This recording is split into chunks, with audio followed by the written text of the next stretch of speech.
Halo, kembali lagi bersama saya. Perkenalkan, nama saya Silviana Kofi dengan nomor induk mahasiswa 1803030068.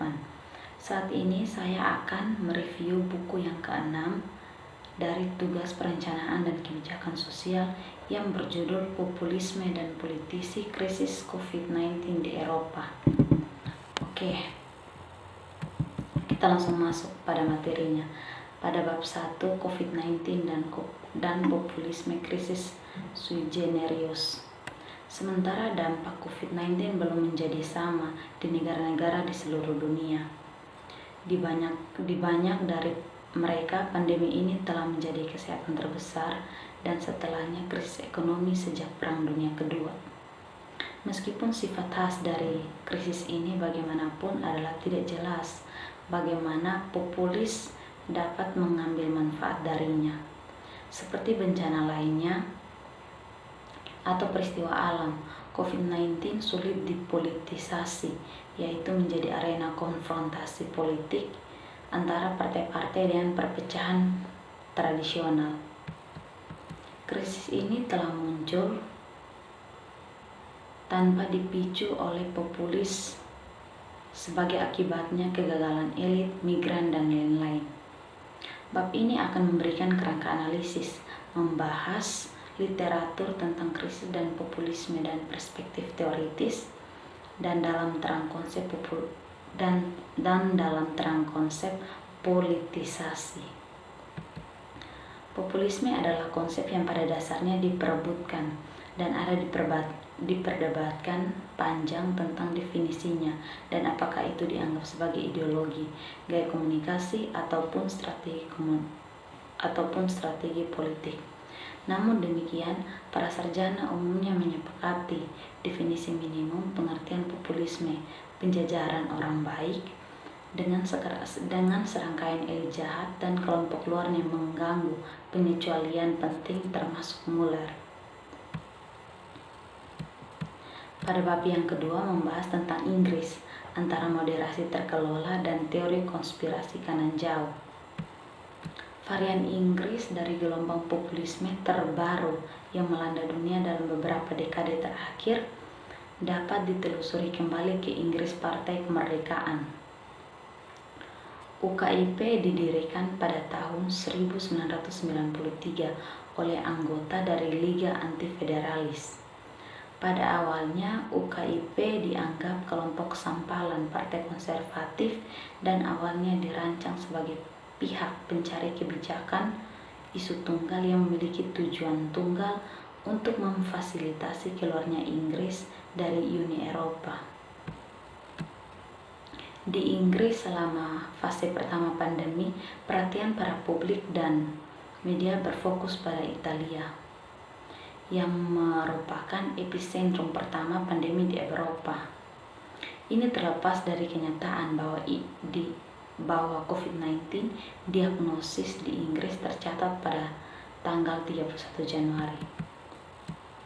Demikian dapat berargumen bahwa reaksi awal publik dan otoritas negara hubungannya dengan pandemi COVID-19 agak lemah. Tak ada karantina atau tambahan pemeriksaan keselamatan diperkenalkan untuk penumpang internasional yang datang dari Asia Tenggara atau Eropa.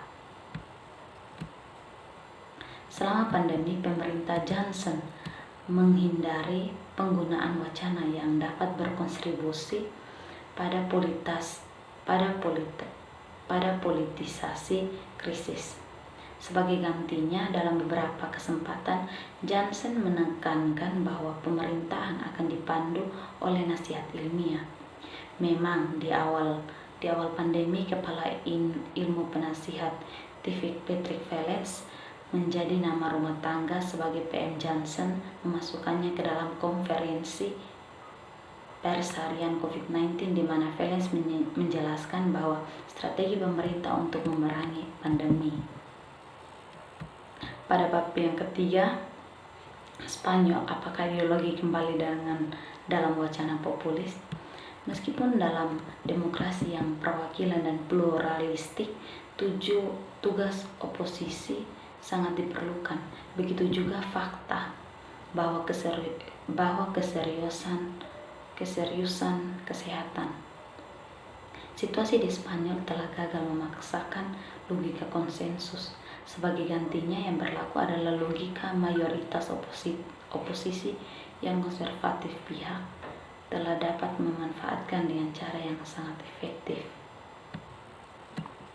Pada tahun 2014, melihat munculnya dua kekuasaan populis utama di Spanyol, Podemos dan Vox, penampilan keduanya sekaligus bisa sebagian besar disebabkan oleh krisis ekonomi yang dalam dan berkepanjangan yang telah berdampak pada sebagian masyarakat Spanyol dan kesadaran bahwa mekanisme tradisional representasi politik tidak mampu mengubah, meredam tuntunan dan kemarahan warga.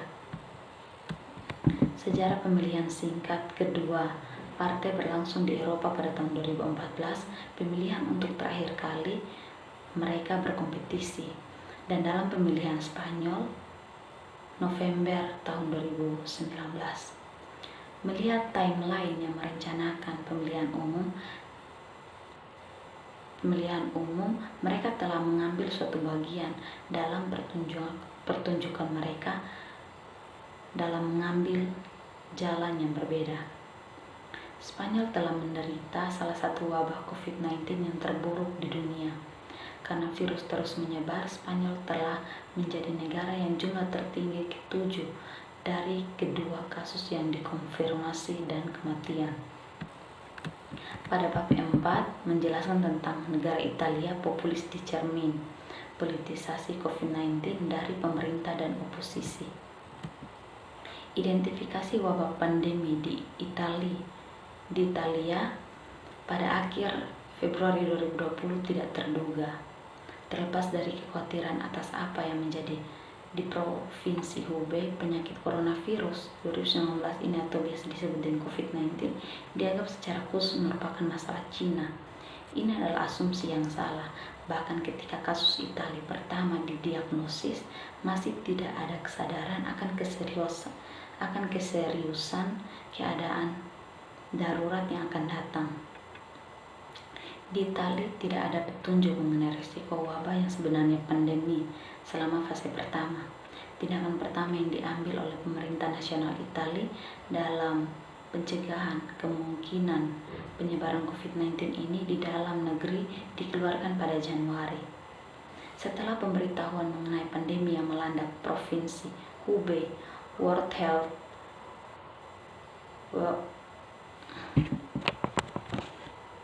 WHO serta Pusat Pencegahan Penyakit Eropa dan Kontrol mengeluarkan peringatan, tetapi masih menunjukkan risiko aktual yang sedang penularan di negara-negara Eropa.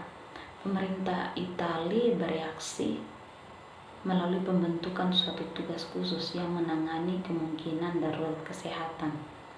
Dengan tidak adanya kasus besar, pemerintah tindakan difokuskan terutama pada pemantauan transportasi penumpang dan barang antara Italia dan Cina.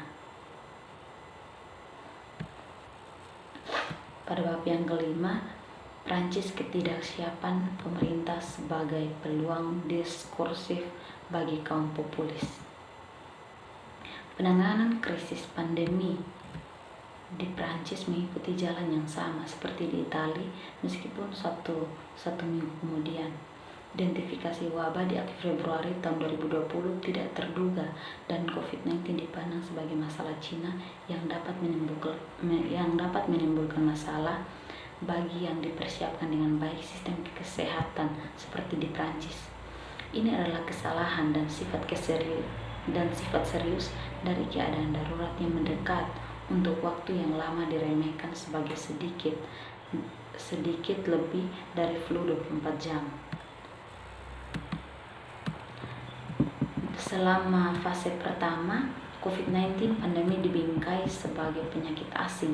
Setelah peringatan dari Organisasi Kesehatan Dunia atau WHO dan Pusat Pencegahan dan Pengendalian Penyakit Eropa, Prancis tidak mengambil langkah-langkah khusus, meskipun negara itu memiliki beberapa langkah awal khusus. Pada bab 6 Distraction Between. Tujuannya sebagai partai sayap kanan pertama yang memasuki parlemen di tingkat federal. Tujuan AfD adalah untuk menantang partai-partai mapan dan menandakan perpecahan politik. Krisis COVID-19 ini bisa menjadi dorongan lain untuk AfD, mengingat fakta bahwa partai telah hanya tumbuh lebih besar di saat krisis itu muncul dari krisis keuangan dan krisis luas terhadap kebijakan Euro ESB. Lebih-lebih lagi, AfD memiliki serangkaian pemilihan yang sukses sebagai migrasi krisis di Jerman. Hasil pemilihan federal 2017 memiliki dampak yang menentukan pada situasi politik di Jerman. Di satu sisi, koalisi pemerintahan CDU telah berhasil memperbarui aliansinya. Di sisi lain juga, koalisi besar antara Demokrat Kristen dan Sosial Demokrat juga merupakan koalisi pecundang terbesar di pemilihan. Pada bab 7, Hungaria krisis sebagai biasa populis. Hungaria adalah kasus khusus di Uni Eropa sejak tahun 2010. Negara itu diperintah oleh koalisi partai sayap kanan populis di Fidesz dan Nepart.